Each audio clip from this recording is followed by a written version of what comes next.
Unbelievable, unacceptable. The thought police should come and take those people away for even saying they regret having children.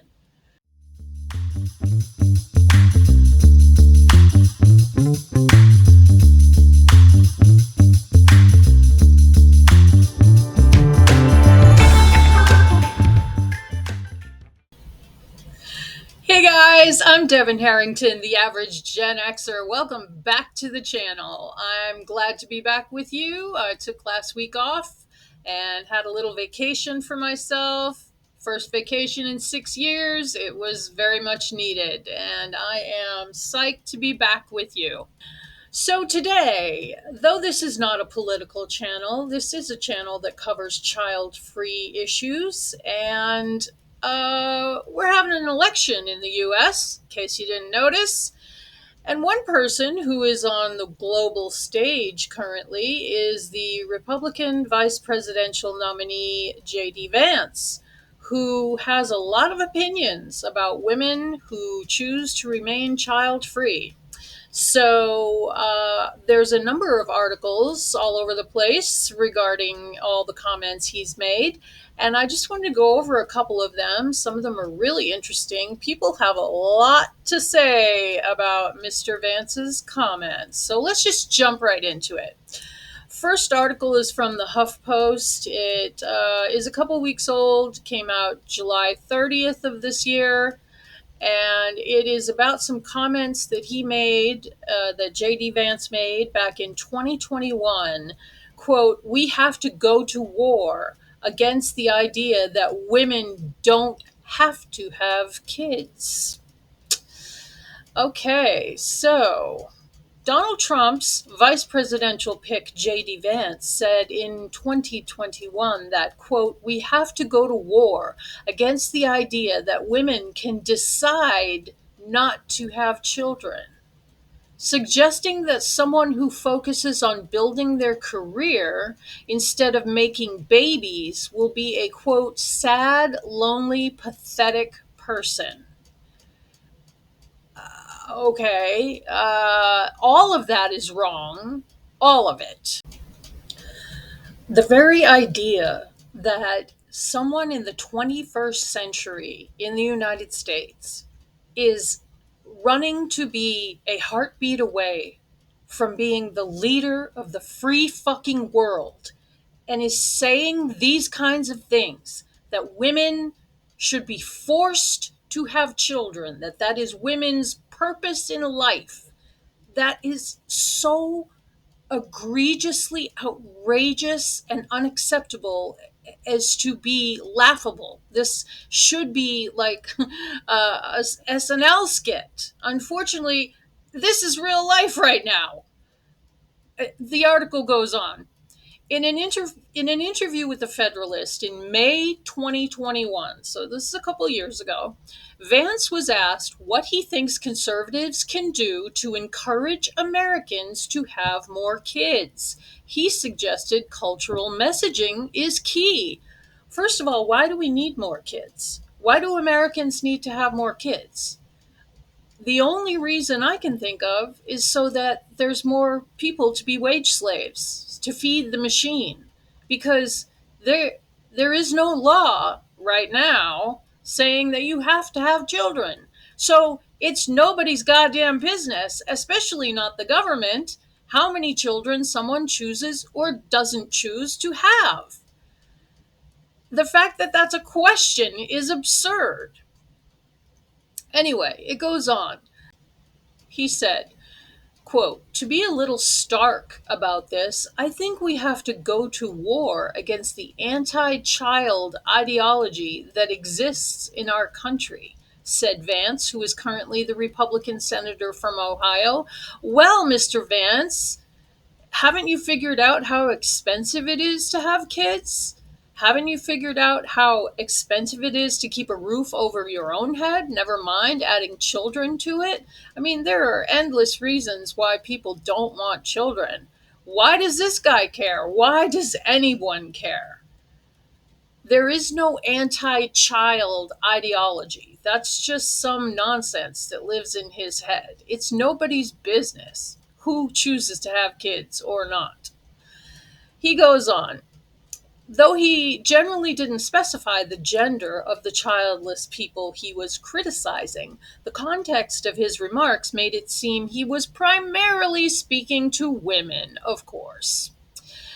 Citing a conversation that has recently unfolded on Twitter, Vance describes a, quote, ridiculous effort by millennial feminist writers, unquote, to talk about why there are good reasons not to have children and how some of them were glad they didn't have kids, and even to encourage, quote, people who had children to talk about why they regretted having children. Oh my God.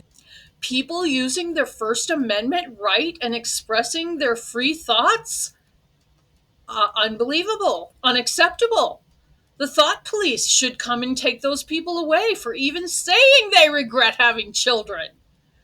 The article goes on. He ripped these unnamed, mediocre millennial journalists and suggested that if they're advocating for women to focus on advancing their careers over making babies, they are, quote, pathetic. Obviously, that's just his misguided opinion, but this guy is really infuriating with these comments. And I kind of think that's why he says things like this, because he knows it will infuriate people and it will get him press. And any press is good press, as far as some people are concerned. The article goes on, quote, not enough people have accepted that if they put their entire life's meaning into their credential, into where they went to school, into what kind of job they have, if you put all of your life's meaning into that, you're going to be the sort of person who asks women to talk about how they regret having children. What the fuck does that even mean?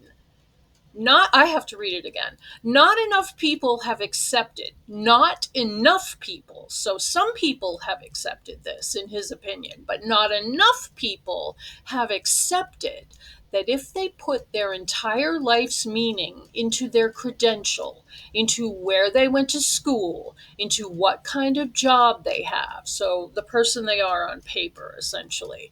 If you put all of your life's meaning into that, and Mr. Vance, nobody ever said that we're all putting our entire life's meaning into that.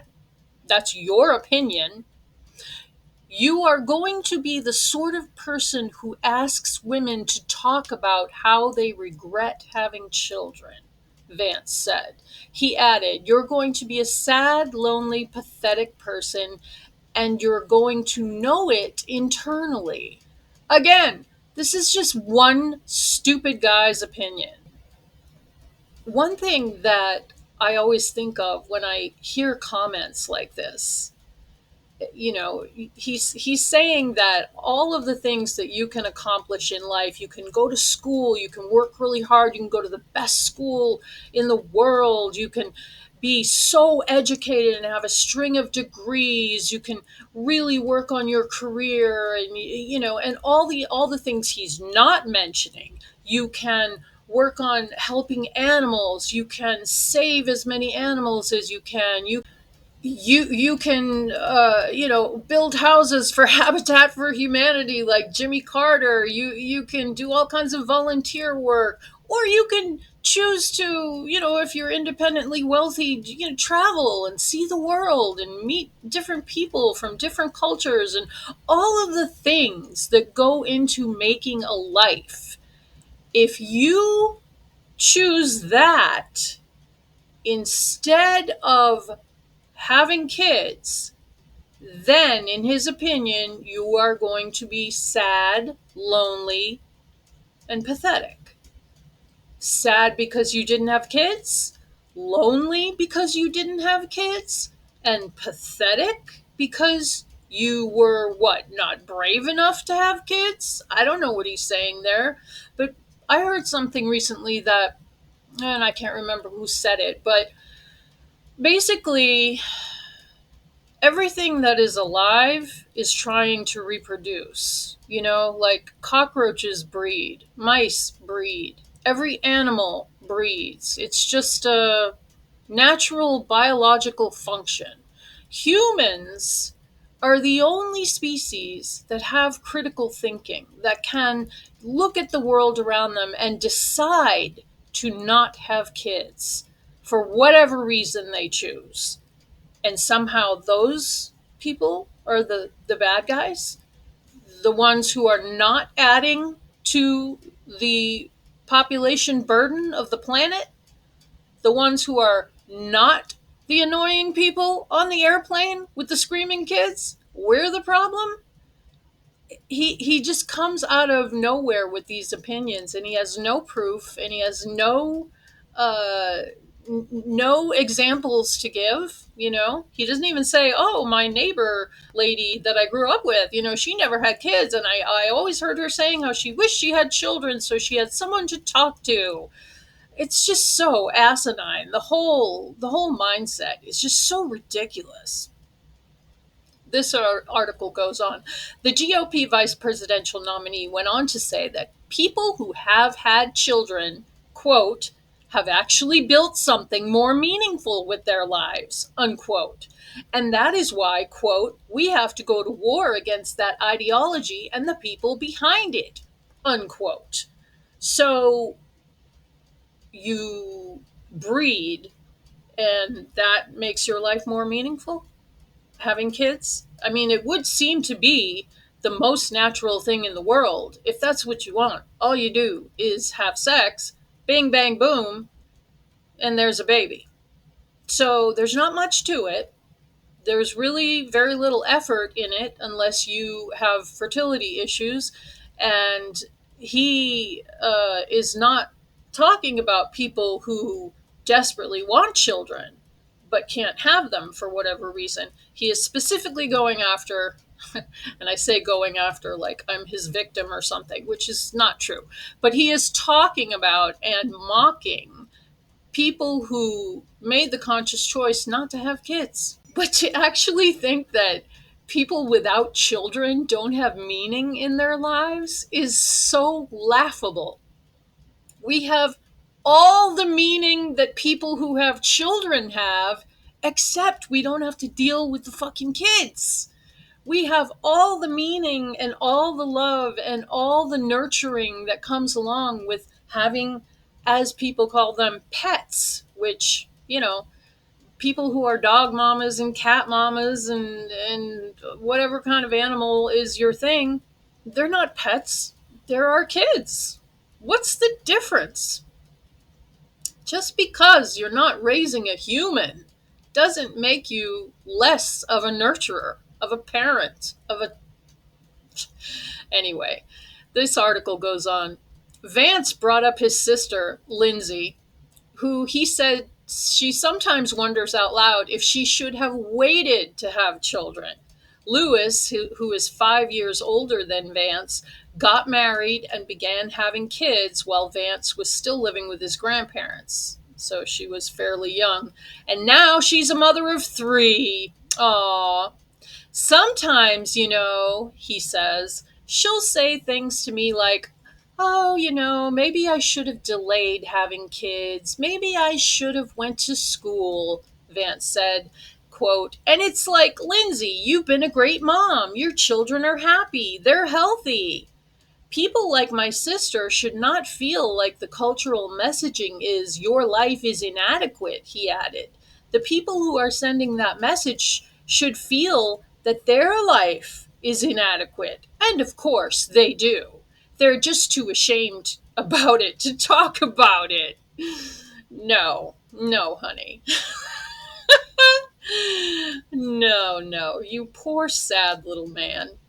And he's basically, his sister is essentially, from what he's describing, she's trying to say that, I would have liked to have gotten an education. I would have liked to have done some things, maybe travel, maybe experience a different culture. Who knows what she had in mind? Instead, she got married and punched out three kids, just like her culture told her to do. And he's telling her, "Oh, whatever you're thinking about is unimportant. Who cares? You're a mom. What more could you want? Your children are happy. They're healthy, and you have completed your mission as a woman to reproduce and spend your life raising those kids. What more could you want?" And the fact that he actually thinks that the people who don't have kids feel their life is inadequate is, I mean, they say that there's a lot of projection and like telling on themselves in the Republican Party these days from the top down. Um, so maybe he feels like his life is inadequate in some way because I don't know a single child free person who feels that their life is inadequate because they didn't have kids. Because we chose not to have kids for many, many, many reasons. Stupid. And no one is ashamed to talk about it, JD. We're all talking about it. In fact, we're talking about how great it is not to have kids, and all the people who bought into the nonsense that having kids makes your life worth living are over on the Regretful Parents subreddit. Now, as I always say on this channel, if you are the person who really wants to be a parent and that does fulfill you, then you absolutely should have kids. You are the people who should be having kids. But that is not everyone. The human race exists on a spectrum. Everything about us is on a spectrum. So why shouldn't there be some people who really want kids and some people who really, really don't want kids? And who the fuck cares? Anyway, this article goes on. Ratliff recently pushed back on people criticizing Vance over other comments he's made about women and families, specifically his claims in 2021 that childless cat ladies are miserable and have no direct stake in America's future. I mean, could this guy be any more ignorant? And to say these things out loud, like I am so embarrassed for him that he is so sad and so misguided. The fact that I don't have children doesn't make any difference on how I feel about the future. It's like he doesn't realize that people can care about other people other than themselves and their own offspring. Like, I want the planet to be okay for all the people that are going to come after me. Whether they're my kids or not, who fucking cares? Somebody's kids are going to have to grow up in the hellscape that the planet is becoming. And I want to do my part, my tiny, tiny little part, to make the world a better place, to leave the world a better place than how I found it. And if that's done by, saving stray dogs, that's great. I don't see that as any different than people who have children and do a good job raising them. I don't know. Call me crazy. Ratliff called Vance, quote, a testament to the women in his life. Oh, God, those poor women. Quote, JD was raised by some of the strongest women I know and went on to marry an incredibly strong woman, she said in a statement to CNN on Saturday, referring to the candidate's wife, Usha Vance. The attacks from the media and Democrats that assume anything otherwise is vile. Vance's insistence that women make babies doesn't seem to extend to supporting women after they have children or to women struggling with infertility. The Ohio Republican has referred to the idea of universal child care, which many, many countries have. It's free childcare so that you can go to work and not spend your whole fucking paycheck just to pay for daycare. And he calls it a class war against normal people. And in June, He voted against the Right to IVF Act, a bill that would have ensured women have a federal right to access reproductive technologies such as in vitro fertilization. So he wants women to have kids, but only if you can do it the good old fashioned natural way.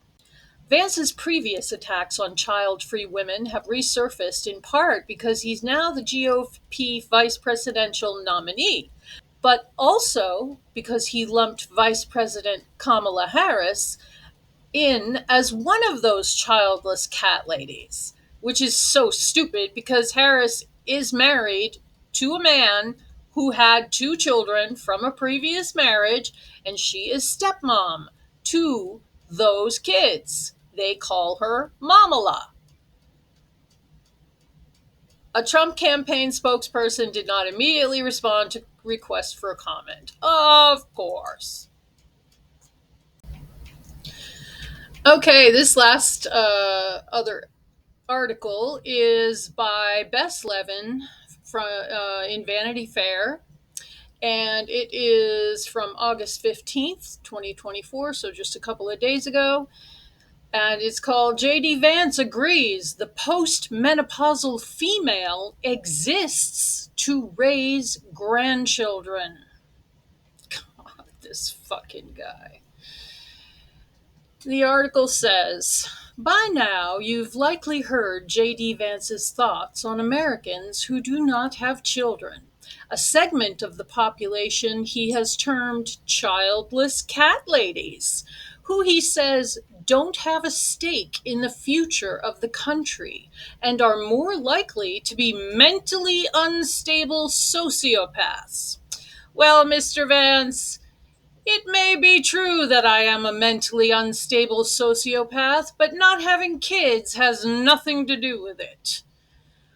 The article goes on. While the Ohio senator and VP hopeful does not discriminate in his take, he has criticized child-free women and men. He clearly appears to believe that the most important thing a woman can and must do with her life is have kids. Of course, that 1950s point of view only applies to ladies of childbearing age. But don't worry, Vance has thoughts on what postmenopausal women should be doing with their lives, too. In a 2020 podcast, so this is the year before the comments he made about the childless cat ladies, in a 2020 podcast interview discussing the benefits of grandparents in children's lives, Vance agrees when the host says that's the whole purpose of the postmenopausal female. So it was the host that said that about women who don't get periods anymore. They exist to take care of babies. But wait, the incredibly creepy takes don't stop there. Later, while recounting that his wife's mother lived with them for a year after the birth of their first son, Vance does not object to the host declaring that that is this weird, unadvertised feature of marrying an Indian woman. Vance's wife, Usha Vance, is of Indian descent. Noting that his mother-in-law is a biology professor and took a year-long sabbatical to help out, Vance says, it's just one of these things that this is what you do. And in that, I will say he is right. That is a cultural thing. And not just Indian culture. I mean, grandparents do help out a lot. I was very fortunate to have two sets of excellent grandparents. And I remember clearly my mom's mom had a key to our house, and she would come over every morning and help with the kids getting ready for school. You know, there was four of us, and she was just absolutely indispensable in helping my mom. That was the village that you're told about, you know. And then my dad's parents, my nana was my absolute best friend in the whole world. I confided in her about everything, and both my grandparents, if I didn't have them, I would never have gotten rides anywhere. They took me to and from ballet classes and horseback riding lessons, and anywhere I needed to go, it was them that brought me. So, yes, grandparents are absolutely a benefit to a child's life, but that's not really his point he was getting to.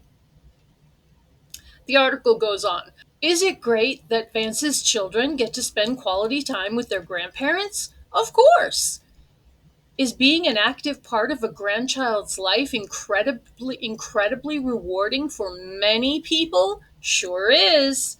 Yet Vance's notion that a grandmother's entire purpose in life is to care for her grandchild, and in his family's case, temporarily give up a job in order to do so, is just yet another one of his stomach churning beliefs. And that is a perfect description of them, stomach churning. In a statement, Taylor Van Kirk, spokeswoman for Vance, told Vanity Fair, "The media is dishonestly putting words in JD's mouth. Of course, he does not agree with what the host said. JD reacted to the first part of the host's sentence, assuming he was going to say that's the whole purpose of spending time with grandparents. It is a disgrace that the media is lying about JD instead of holding Kamala Harris accountable for her policies that caused sky-high prices for groceries and everyday necessities, a disaster at the southern border, and a historic drug overdose epidemic." Van Kirk added, JD was complimenting the selflessness of his mother-in-law for being willing to help care for her grandchildren. Millions of grandparents across our country do the same every day. Vance himself was famously raised by his mother's parents when she was unable to care for him. And I don't know what the story is there, but mom was unable to care for her precious baby boy. Isn't that the type of mother that JD Vance wouldn't approve of? That upbringing, unsurprisingly, informed his worldview, and not necessarily in a good way. In 2022, while running for Senate, Vance suggested that people should stay in violent marriages for the sake of their children, saying, quote, "My grandparents had an incredibly chaotic marriage in a lot of ways, but they never got divorced. They were together till the end, till death do us part. That was a really important thing to my grandmother and my grandfather." Oh, really? Maybe it was that they were raised in another time where women were the possession of their husband, where women couldn't get their own credit cards or bank accounts or jobs. They could be denied a job just because they were female. Could be. In his memoir, Hillbilly Elegy, Vance writes that his grandfather was a violent drunk and his grandmother was a violent non-drunk. In one anecdote, he informs readers that his grandmother once tried to kill his grandfather by pouring gasoline all over him when he was sleeping and dropping a lit match on his chest. Yeah, sounds like a great relationship to model for a child. The article says, so yeah, maybe take this guy's opinions on how people should live their lives with several tons of salt. And I would agree with that. Oh boy. I get comments sometimes from people who are parents or who dislike the whole child-free movement, and they always say something like, "Oh, fine, you don't want kids, don't have kids. Just shut up about it. Why do you got to talk about it all the time? Nobody cares if you don't want kids." Well, that's really not true. We get shit like this all the time. And now there is someone running for vice president who, God willing, will lose, and not in small part due to all of us postmenopausal child-free cat and dog mamas who are going to see to it that you lose. And that's why I make this content, because there are people out there like this guy who have a global platform and are saying things like he thinks it shouldn't be an option for women to choose not to have kids. This is the 21st century. I say it all the time on this channel. How can we have come this far and only have come this far? It is so unfair and wrong and tragic. And that is all I have to say about that today. So I thank you so much if you stuck around to the end, you guys. It's great to be back with you. I sure appreciate you. I will see you in the next video.